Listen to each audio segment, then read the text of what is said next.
Friends, আমি এখন train ধরে নিয়েছি এই প্যাসেঞ্জার মানে মেচেদা লোকাল ট্রেন। এই মোটামুটি সিট পেয়ে গেছি। তো আমার হিসাবে এক্সপ্রেসের থেকে অনেক ভালো। তো চলুন, যতটুকু টাইম আছে এই গাড়িটা ছাড়বে 12টার কাছে। তো এখনও 16 মিনিট টাইম আছে আমার হাতে। তো দেখছি কতটুকু ভিডিও করা যায় শর্টের মধ্যে।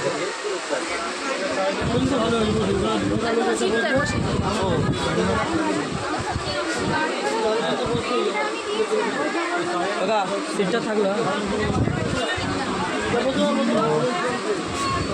চলুন দেখে দিচ্ছি। এই হচ্ছে মেচেদা লোকাল ট্রেন। তো এই এই প্ল্যাটফর্মটায় দিয়েছে, খুবই পাবলিকের আসার যাতায়াতের অসুবিধা। তো আসার সময় আমরা প্রায় 10-15 মিনিট দাঁড়িয়ে থেকে ওই মাথা থেকে এই পর্যন্ত আসছি। প্রচুর ভিড় ছিল, এই কারণে এখানটা কাজ হচ্ছে বলে এত জাম হয়ে গেছিলো। তো আমাদের এখন ভায়া হয়ে যেতে হবে। এই গাড়ি ধরে আমাদের এখন মেচেদা যাব, এই লোকাল ট্রেন 12টা 5 টাইম। আর ওখানে মেচেদার থেকে আবার যে কোনো গাড়ি ধরে দেখা যাক হাওড়া ডাইরেক্ট যাওয়া যায় কি না। না হলে হয়তো কি অন্য স্টেশন বলতে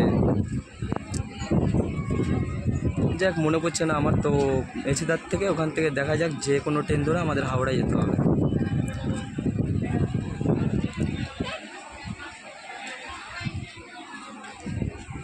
তো আমার হিসাবে বলে হাতে টাইম নিয়ে বেরিয়ে আপনারা লোকাল ট্রেনে যাতায়াত করুন, অনেক সুবিধা আছে।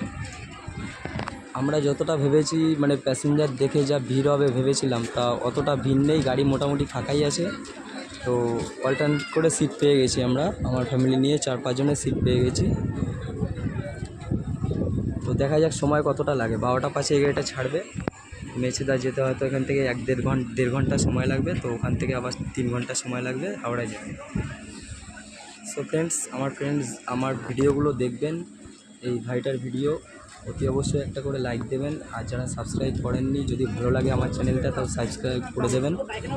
তো বাই বাই, এখন রাখছি এই পর্যন্ত। ট্রেন ছাড়ার পরে আমি দেখছি নতুন কিছু করে দেখানো যায় কি না।